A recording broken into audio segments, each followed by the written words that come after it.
Tris, selamat datang di Beetle Channel. Semoga kita bahagia. Jangan lupa subscribe, like, komen dan share agar channel ini semakin berkembang. Terima kasih. Bab 1094. Apa gunanya menunda ini beberapa menit, Jasper? Saya dapat memberitahu Anda sekarang bahwa jika Anda tidak setuju, saya akan melepaskan apa yang saya miliki, tidak peduli siapa yang datang. Jasper tersenyum mendengar kata-kata Alban dan berkata, "Sampai jumpa sebentar lagi." Jasper kemudian meninggalkan panggung dengan Henry di belakangnya. Henry memelototi Alban dari sudut matanya sebelum dia pergi dan berkata, "Kamu pikir aku berbohong ketika aku memberitahumu bahwa ayahku mencari Jasper, bukan begitu, Pak Tua? Beraninya kau berpikir aku berbohong? Jika dia mau, ayahku bisa terbang ke sini semalaman dan menghajarmu. Lihatlah wajah bodohmu, berpikir kamu sangat kuat." Dengan itu, Henry mengikuti Jasper dari panggung dengan sikap memerintah. Tanpa menyayangkan Alban, yang gemetar karena marah, melirik lagi. Alban menyatukan gerahamnya, tatapannya sangat gelap. Pria itu membanting tinjunya ke meja saat kakinya berkedut karena marah. Rencananya sempurna, dan Jasper seharusnya tidak berdaya. Namun, tidak ada yang mengharapkan variabel yang paling mudah berubah. Henry tiba-tiba muncul. Dalam hal trik, Henry hampir tidak bisa menang melawan sekelompok pria licik dalam skenario ini. Namun, Alban tidak bisa berbuat apa-apa karena Henry memiliki ayah yang kuat dan kakek yang bahkan lebih kuat mendukungnya. Oleh karena itu, Alban tidak punya pilihan lain selain menyerah saat menghadapinya, meskipun sangat marah.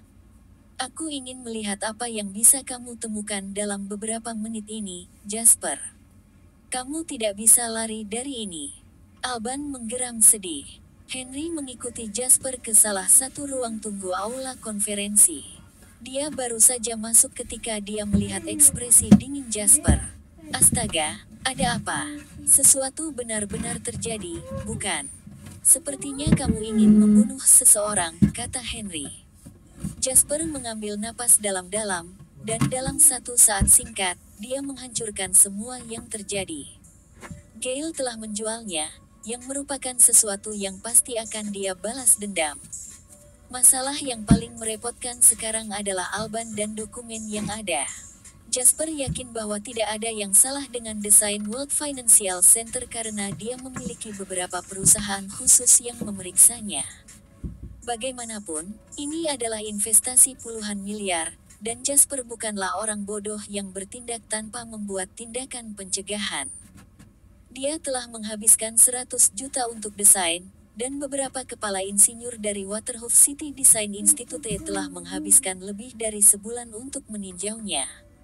Jasper bahkan mengundang tim desain terkemuka di industri dari Swallow Capital untuk meninjaunya sekali lagi untuk memastikan tidak ada masalah yang muncul. Yang paling sulit untuk ditangani sekarang adalah dokumen ini. Itu adalah evaluasi oleh kantor arsitektur paling kuat di Harbor City, jadi meskipun itu dipenuhi dengan omong kosong, kekuatan di balik pernyataan kantor ini sama seperti yang dikatakan Alban. Melepaskannya pasti akan menimbulkan keraguan. Pemerintah kota Waterhoof City akan meminta JW Real Estate untuk menghentikan sementara pembangunan hanya untuk berhati-hati. Selain itu, akan sulit untuk mengambil konstruksi sekali lagi setelah dihentikan. Selama periode yang panjang ini, Jasper harus menginvestasikan sejumlah uang yang menjengkelkan setiap hari. Ini akan dengan mudah dan langsung menyebabkan jatuhnya JW Real Estate yang sudah tertekan. "Ini sulit," kata Jasper setelah lama terdiam. Henry tidak mengerti apa yang sedang terjadi dan dia mencibir, "Saya tidak tahu ada hal-hal yang menurut Anda sulit. Jangan khawatir, dan lakukan saja. Jika kita tidak bisa mengatasinya, maka saya akan kembali dan meminta bantuan ayah saya." Jasper mondar-mandir sebelum dia menghela napas dan berkata, "Kita mungkin harus meminta bantuan ayahmu tentang ini." Bab 1095. Mata Henry melebar tak percaya. "Kami benar-benar bertanya padanya. Kami bahkan belum mencobanya, jadi bagaimana Anda tahu kami tidak bisa melakukannya?" Kamu benar. Jasper mengangguk seolah setuju dengan Henry. Henry tampak gembira dan dia menjawab dengan penuh semangat, kalau begitu mari kita pergi dan mengacaukannya. Jika kami tidak bisa, maka kami akan memanggil ayah. Tidak, kami akan segera memanggil Tuan Tua Lau. Kata-kata Jasper serius, dan Henry ternganga kaget. Henry sudah berpikir bahwa tidak tahu malu meminta bantuan ayahnya. Karena itu, dia tidak menyangka Jasper akan langsung melakukan jurus pamungkas.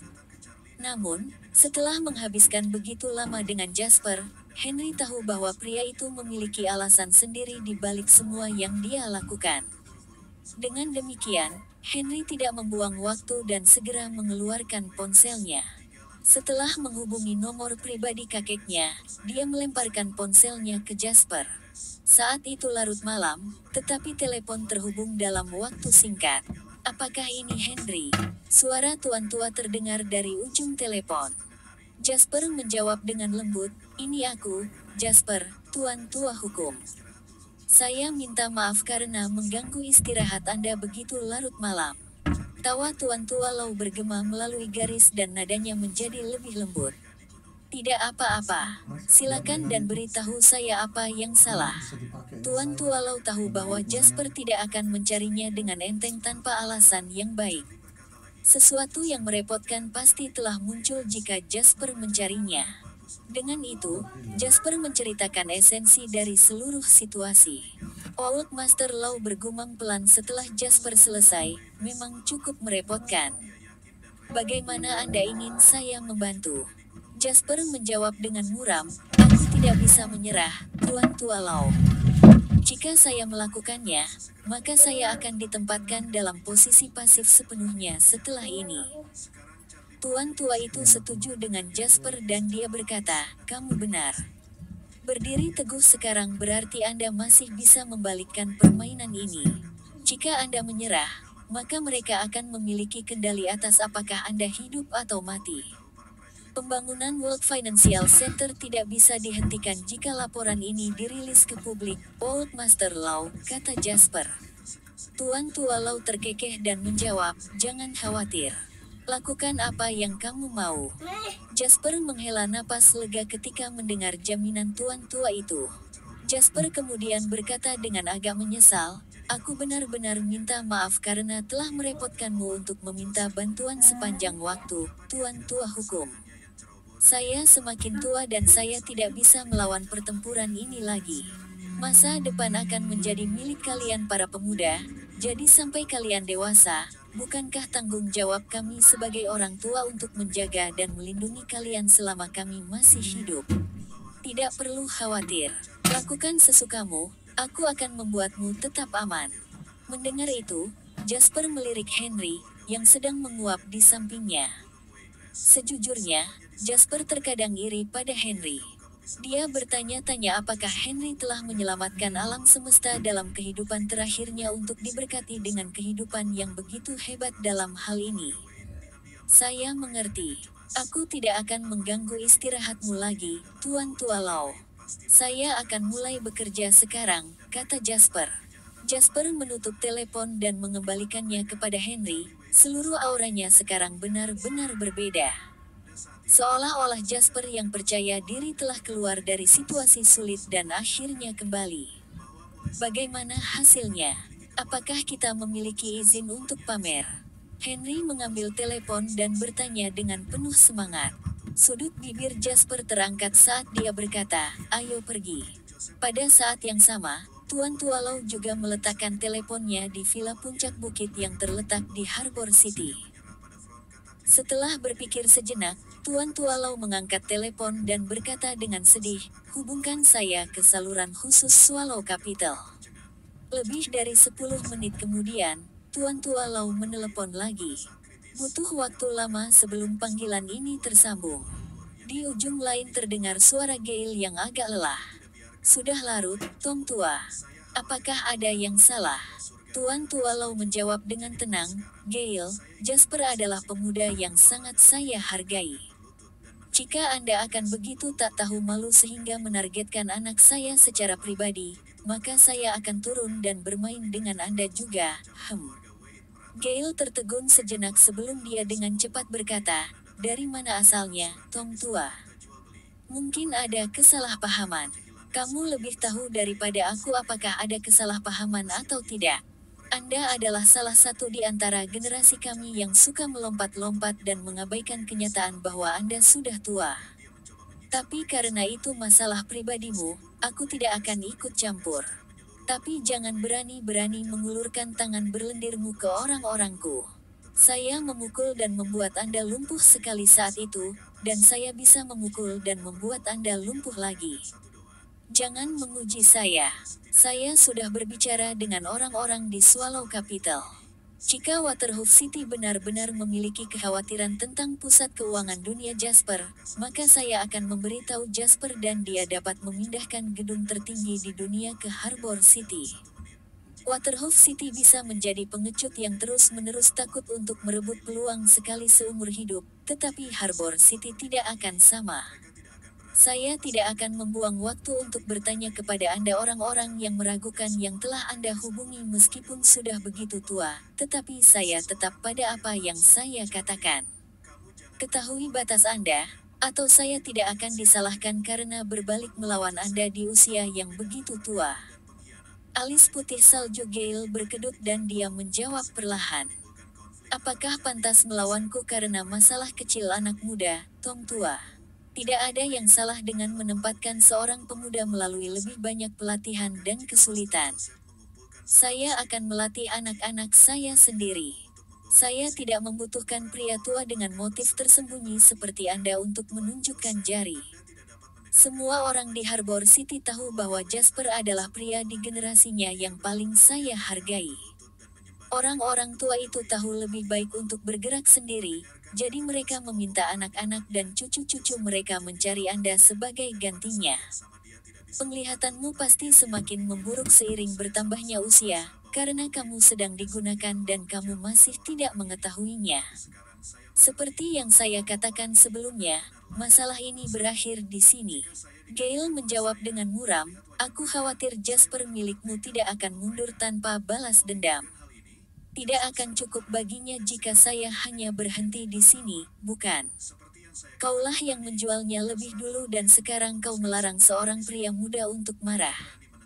Jadi bagaimana jika dia datang untuk Anda jika dia marah? Jadi, kamu marah. Datang untukku kalau begitu." Dengan itu, Tuan Tualau menutup telepon. Gale mendengar suara statis dari saluran yang terputus di ujung lain panggilan dan menggertakkan gigi gerahamnya saat dia meraung, "Tidak ada di antara kalian yang masuk akal.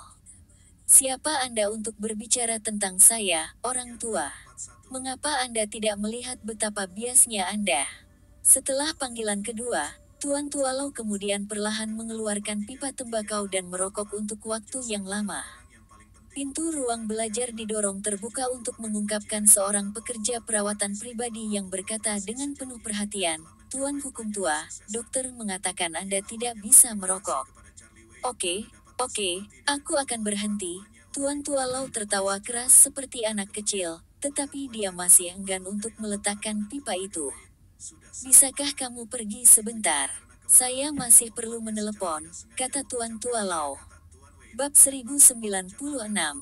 Pekerja perawatan pribadi itu mengangguk dan mengingatkan, "Saya akan kembali setengah jam lagi. Jangan biarkan aku memergokimu sedang merokok, oke?" Tuan Tualau meletakkan pipanya begitu pintu ruang belajar ditutup, dan dia mengangkat telepon lagi. Kali ini Tuan Tualau hanya mengatakan satu kalimat kepada orang di ujung telepon yang lain. "Kau pergi terlalu jauh." Saluran itu hening sejenak sebelum sebuah suara terdengar. "Saya mengerti." Tuan Tualau menutup telepon sesudahnya. Itu adalah percakapan yang tidak lebih dari 6 kata, tetapi nasib situasi sudah diputuskan. Tuan Tualau memukul bibirnya saat dia merokok dari pipanya.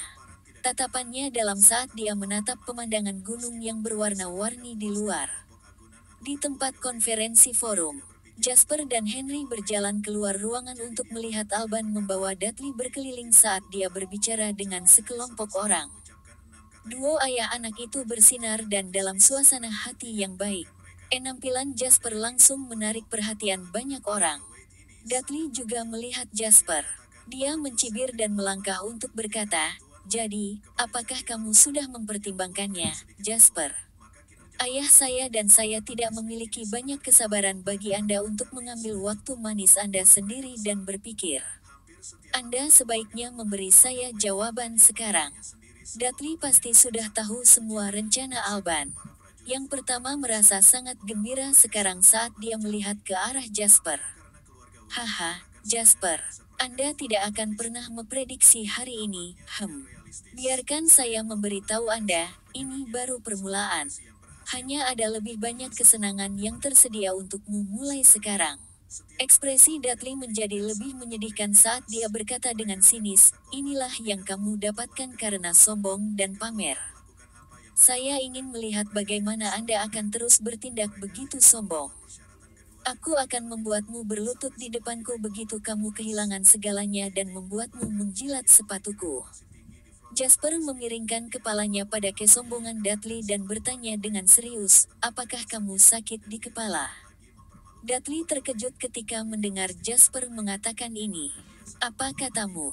Dudley menggeram malu. Dia bertanya, "Apakah kamu sakit kepala, dasar brengsek? Tidak bisakah kamu mengerti ucapan manusia?" Henry mengangkat tangannya untuk mendorong kepala Dudley, tindakan yang mirip dengan seorang ayah yang menguliahi putranya. Dorongan itu membuat Dudley terhuyung mundur. "Yang kamu lakukan hanyalah yap sepanjang hari. Ajukan pertanyaan kepada orang dewasa dan yang perlu Anda lakukan hanyalah menjawab ya atau tidak. Tetapi melihat wajah bodoh Anda, saya akan mengatakan bahwa kemungkinan besar Anda sakit parah." Dudley pertama-tama menerima pukulan verbal dari Jasper sebelum kepalanya didorong oleh Henry. Dia tidak tahu apa yang sedang terjadi. Dudley merasakan aliran darah ke kepalanya saat dia mendorong dada Henry, meraung, "Mother of Asterisker." Fisik Henry kokoh dan bukannya membuat Henry bergerak, dorongan Dudley hanya menyebabkan dirinya terhuyung beberapa langkah ke belakang. "Hehe." Henry menyipitkan matanya dan mencibir pada Dudley. Dia mengaitkan jari-jarinya dan meregangkannya, menyebabkan buku-buku jarinya retak. Dengan senyum sedih, Henry berjalan ke Dudley dan berkata, "Aku hanya frustrasi karena tidak punya alasan untuk memukulmu. Betapa perhatiannya kamu, mengiring dirimu ke piring perak." Dudley akhirnya menyadari apa yang telah dia lakukan, dan dia melihat Henry berjalan ke arahnya dengan senyum bengkok seperti penjahat utama dalam sebuah film. Dia sendiri mirip dengan korban yang lemah dan tidak berdaya yang menunggu untuk dihancurkan oleh penjahat. Dudley tidak memiliki keinginan untuk melawan Henry ketika dia mengingat betapa menakutkannya pria itu dalam perkelahian. Ketakutan, Dudley berteriak. Bab 1097. "Apa yang kamu lakukan? Jangan mendekat." Dudley mungkin merasa bahwa tangisannya tidak berguna, jadi dia menoleh ke arah umum Alban dan berteriak, "Ayah, selamatkan aku." Eriakan ini menarik perhatian lebih dari separuh hadirin yang hadir. Henry hampir tertawa terbahak-bahak. "Jadi tidak berguna. Aku bahkan belum mulai dan kamu sudah berteriak memanggil ayahmu." Dengan itu, Henry mengangkat tangannya dan melingkarkannya di leher Dudley. Dia mencibir, "Tapi ayahmu tidak cukup kuat. Anda pikir saya tidak akan berani memukul Anda hanya karena Anda memanggilnya?" Dengan itu, dia menamparkan wajah Dudley. Tamparan keras dan renyah terdengar melalui ruangan, yang segera diikuti oleh banyak terengah-engah. Alban membiarkan seseorang memukul putranya. Semua orang tertarik, jadi mereka datang untuk melihat lebih dekat. Di bawah pasang mata yang tak terhitung jumlahnya, Dudley merasa sangat dipermalukan. Dudley berjuang seperti orang gila. "Henry, King lepaskan aku." Namun, tidak peduli bagaimana dia berjuang, Dudley tidak bisa melawan dari cengkeraman Henry. Dia seperti anak ayam yang tidak berdaya. Saat itu, Alban berjalan dengan ekspresi gelap di wajahnya. Dia memelototi putranya terlebih dahulu. Terlepas dari bagaimana Alban telah mengingatkannya untuk tidak menyinggung Henry, Keturunannya yang tidak berguna masih membuat pria itu marah, yang membuatnya sangat marah. Ini adalah waktu yang tepat untuk memaksa Jasper menyerah, namun disinilah putranya mendapat masalah dengan Henry. Dia menyebabkan masalah yang tidak perlu sekarang. Bapak, Law, ini sangat tidak pantas, bukan? Meskipun dia ingin menghajar Dudley, Dudley tetaplah putranya, dan banyak orang sedang melihat mereka. Karena itu, Alban tidak punya pilihan lain selain menekan amarahnya dan mengeluarkan putranya terlebih dahulu. Hei, orang tua. Bagaimana kalau Anda bertanya kepada putra Anda apa yang dia lakukan terlebih dahulu sebelum Anda meminta saya untuk melepaskannya? Henry menepuk wajah Dudley saat dia berkata, "Bajingan kecil ini telah melakukan ini dan itu." Dia terus membawa ibuku ke dalam percakapan. Soalnya, ibuku meninggal lebih awal dan dia adalah topik yang tabu antara aku dan ayahku. Tapi siapa yang tahu berapa kali putramu ini melibatkannya? Apakah ini cara Anda mendidik anak Anda? Kelopak mata Alban berkedut dan dia menatap Dudley dengan sangat muram. Dudley saat ini membungkuk di pinggangnya sementara Henry melingkarkan lengannya di lehernya. Dia tampak seperti anjing liar yang telah diikat dan diangkat, membuatnya terlihat sangat memalukan. Dudley ingin menangis, tapi tidak bisa. Dia berteriak, "Itu kebiasaan, aku tidak bersungguh-sungguh." Jadi bagaimana jika itu kebiasaan? Siapa yang mengajarimu kebiasaan melibatkan ibu ke dalam kutukanmu? Henry mencibir. Alban menarik napas dalam-dalam. Dia tahu bahwa tidak ada gunanya bersikap masuk akal dengan bajingan dana perwalian seperti Henry, jadi dia hanya bisa menoleh ke Jasper. "Bapak, lain, bukankah trikmu ini terlalu rendah?" Alban bertanya dengan muram. Jasper menjawab dengan rasa ingin tahu, "Kurangnya rasa hormat anak Anda adalah masalahnya di sini." Dialah yang pertama kali menyinggung Henry. "Saya tidak melihat ada yang salah dengan Henry mengajarinya pelajaran di tempat Anda, jadi bagaimana saya yang bertindak rendah?" Alban mengatupkan rahangnya karena marah. Sekarang, bukan hanya Henry Jasper yang tidak masuk akal juga. Meskipun demikian, tidak ada yang bisa dilakukan Alban. Bagaimanapun, putranya adalah tipe orang yang menghina Henry. Jika mereka berada di tempat lain, Alban mungkin tidak terlalu peduli. Namun, membuat Henry dengan keras kepala mengeksploitasi masalah ini dalam acara penting mereka hanya akan membuat Alban dan putranya merasa malu. Karenanya, Alban hanya bisa menggertakkan giginya dan berkata, "Jasper, Tuan Law, mari kita tinggalkan masalah ini untuk saat ini. Mari kita bicarakan ini perlahan, karena kita masih memiliki sesuatu untuk diselesaikan, bukan? Tidak ada yang harus diselesaikan." Jasper terkekeh dan berkata dengan tenang, "Publikasikan dan rilis laporan itu sesukamu, Tuan Ball. Saya tidak berani mengklaim bahwa semua properti saya sempurna, tetapi saya yakin itu dapat bertahan dari penyelidikan tentang masalah kualitasnya. Jika laporan evaluatif belaka sudah cukup untuk menyebabkan jatuhnya World Financial Center saya, maka saya mungkin juga tidak membangunnya sama sekali." Murid Alban langsung mengerut mendengar kata-kata itu. Jasper sebenarnya telah berbicara tentang kejadian ini di depan begitu banyak pasang mata dan telinga. Sudah tidak lebih dari 20 menit dan panggilan telepon di ruang yang berdekatan antara sikap Jasper saat ini dan ekspresi masamnya sejak dia pertama kali menerima laporan. Siapa yang dihubungi Jasper, dan apa yang telah dikatakan, hingga pria ini tumbuh begitu tak kenal takut dalam waktu sekitar belasan menit. Alban tiba-tiba merasa tersesat. Bersambung, terima kasih telah menyaksikan dan mendukung channel ini.